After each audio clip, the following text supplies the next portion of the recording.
but from a daughter's point of view, because Mum was a great storyteller, so we've had the privilege of hearing of those years that she spent growing up,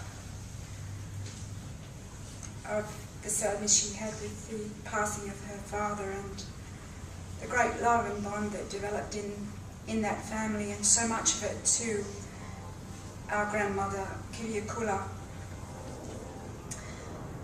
to whom we also owe so much.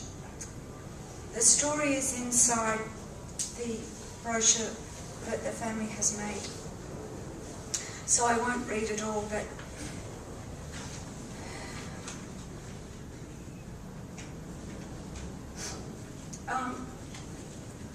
I started with Kiliakula, and I was going to say thanks, and I'll just say that Yaya was a deeply respected woman and often referred to as a saint. And Mum had many of those same qualities, or all of them: the selflessness you've heard about, the determination and the knowing in an unwavering way, no matter how complex the situation, what was right and true and steady. She would agonise so as not to hurt anyone's feelings, often at great cost to herself. But she taught all who knew her the meaning of integrity, courage, diligence, the importance of not taking yourself too seriously, and how important it is to know where you've come from and value who you are. Above all these was the grace of her love.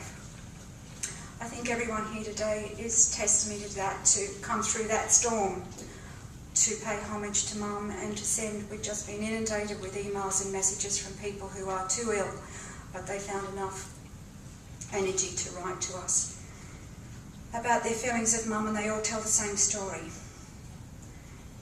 Her brothers and sisters had the benefit of that grace of love. Her children and grandchildren and great-grandchildren have inherited it as their birthright. She has shown us in life what love is, not the easy kind when all's going well, but the courageous, tested, back against the wall kind of love. If you can't say a good word about someone, don't say anything at all, values. And instead of the accumulation of wealth and worship of mammon, she would say, it's clean and paid for. She taught us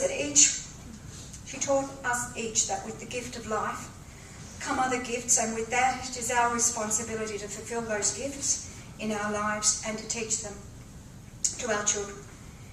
Mum took greatest pleasure in her role as mother, and she had many other roles that you can read about.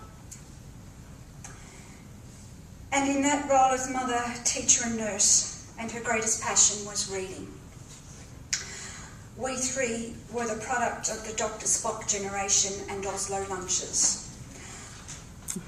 When told that she had vascular dementia and would progressively suffer many small strokes, she would heal only to be damaged again more devastatingly. She said, as long as I can learn to change, I can accept this. Mum never asked for a dignified death. There is rarely anything dignified about birth or death, but miraculous both they are. She asked of herself to age gracefully with integrity, and I believe, and I choose to believe, that this is what she did. Mum was a deeply, privately spiritual person, which sustained her as a daughter, sister, wife and mother. Mother-in-law, yaya, pro-yaya and friend. How proud we are to have been born from her. It's my privilege to thank all here and those unable to be with us for the love they have shown our mother, her friends and her cousins and her brothers and sisters and her nieces and nephews. In particular, our thanks, of course, again to Auntie Nell for her constant attention and care. We wish to thank the Greek community for St Basil's Nursing Home at Lakemba and staff at St Basil's Nursing Home who have taken such personal, loving care of their beloved Stella and our mother.